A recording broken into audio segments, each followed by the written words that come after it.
নমস্কার বন্ধুরা, আপনাদের সবাইকে আমার চ্যানেলে স্বাগতম জানাই। যেমন আমি আপনাদেরকে ইন্ট্রো ভিডিওতে বলেছিলাম, এখন আমরা শুরু করতে যাচ্ছি ট্যালির কমপ্লিট সিরিজ অনলি।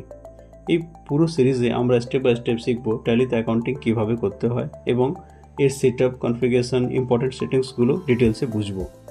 এবং এই এপিসোডে আমরা শিখব ট্যালিকে আমাদের কম্পিউটারে কীভাবে ইনস্টল করতে হয় এবং কোম্পানি সেটআপ কীভাবে করতে হয়। তাহলে চলুন শুরু করি। এর জন্য আমরা প্রথমে গুগল পেজে যাব এবং এখানে টাইপ করব ট্যালি সলিউশন। এখানে আপনারা দেখতে পাচ্ছেন ট্যালি সলিউশনের অফিসিয়াল ওয়েবসাইট আমাদের সামনে ওপেন হয়ে গেছে। পেজের কর্নারে আপনারা ডাউনলোড অপশনটা দেখতে পাবেন, আমরা সেটাতে ক্লিক করব। এখানে আমরা দুই ধরনের অপশন দেখতে পাচ্ছি। প্রথমটা হলো ট্যালি প্রাইম রিলিজ 7.0 এবং দ্বিতীয়টা হলো tally prime release 7.0 edit log. এখন মনে একটা প্রশ্ন আসে, এই দুটোর মধ্যে ডিফারেন্স কি এবং কোনটা ডাউনলোড করা উচিত। চলুন সহজ ভাষায় এটাকে বুঝে নিই। প্রথমে কথা বলি ট্যালি প্রাইম রিলিজ 7.0 নিয়ে। এটা একটি নর্মাল ভার্জন যেখানে আপনি সহজে অ্যাকাউন্টিং শিখতে পারবেন। এখানে আপনি কোম্পানি ক্রিয়েট করতে পারবেন, লেজার বানাতে পারবেন, ভাউচার এন্ট্রি করতে পারবেন, তার সাথে GST entry, accounting transaction record করতে পারবেন।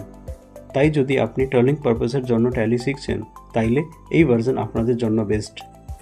এবার কথা বলি tally Prime edit log version নিয়ে। এই ভার্জনে একটি এক্সট্রা ফিচার্স থাকে যাকে বলা হয় এডিট লগ কিংবা অডিট ট্রায়াল।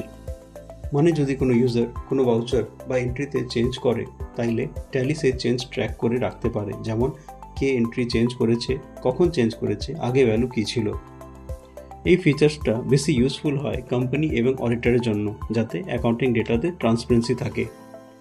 সহজ ভাষায় বললে ট্যালি প্রাইম রিলিজ 7.0 লার্নিং এবং প্র্যাকটিসের জন্য বেস্ট, আর Tally Prime edit log company audit এবং কমপ্লায়েন্সের জন্য সবথেকে ভালো হয় বা ব্যবহার করা হয়। তাই আপনি যদি বিগনার হন তাইলে ট্যালি প্রাইম রিলিজ 7.0 ডাউনলোড করাই ভালো। তারপর ডাউনলোড করা ফাইলে ক্লিক করে ইনস্টল করব। ইনস্টল করার সময় ট্যালি আমাদের অ্যাপ্লিকেশন পাস জিজ্ঞেস করছে।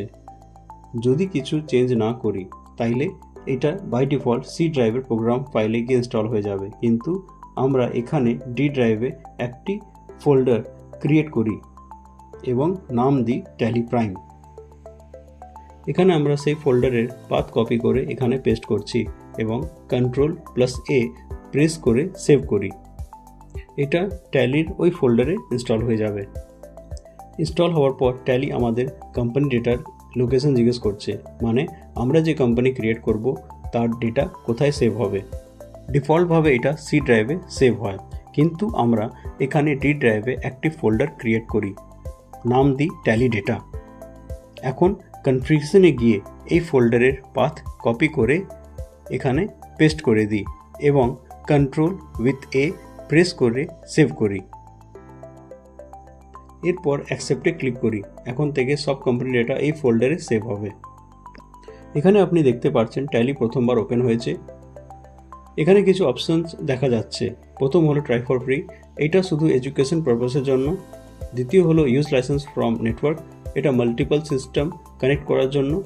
তৃতীয় হলো রিঅ্যাক্টিভেট লাইসেন্স, পুরনো লাইসেন্স আবার অ্যাক্টিভ করার জন্য। চতুর্থ হলো অ্যাক্টিভ লাইসেন্স, নতুন লাইসেন্স অ্যাক্টিভ করার জন্য। যদি আপনি লার্নিং পারপাসের জন্য ইউজ করতে চান তাইলে ট্রাই ফর ফ্রিতে ক্লিক করুন। এখন আমরা ট্যালিকে এডুকেশন মোডে ওপেন করছি। এই মোডে একটি রেস্ট্রিকশন থাকে যাকে ডেট রেস্ট্রিকশন বলা হয়, মানে আপনি শুধু মাসের 1, 2 কিংবা লাস্ট ডেটে এন্ট্রি করতে পারবেন। এখন ট্যালি সাকসেসফুল ইনস্টল হয়ে গেছে এবং ডেস্কটপে আইকন দেখা যাচ্ছে। এখন আমরা ডাবল ক্লিক করে ট্যালি ওপেন করি। এখান থেকেই আমরা কোম্পানি ক্রিয়েট করা, অ্যাকাউন্টিং করা সব শিখব। তো বন্ধুরা, আজকের ভিডিওতে আমরা শিখলাম ট্যালি ডাউনলোড কিভাবে করতে হয়, দুই ভার্জনের কী ডিফারেন্স আছে, Tally install process, educational mode কী হয়। পরের ভিডিওতে আমরা শিখব ট্যালিতে নতুন কোম্পানি কিভাবে ক্রিয়েট করা হয়। যদি ভিডিওটা হেল্পফুল লাগলো লাইক, শেয়ার এবং সাবস্ক্রাইব করতে ভুলবেন না। দেখা হবে এর পরের ভিডিওতে। Thank you.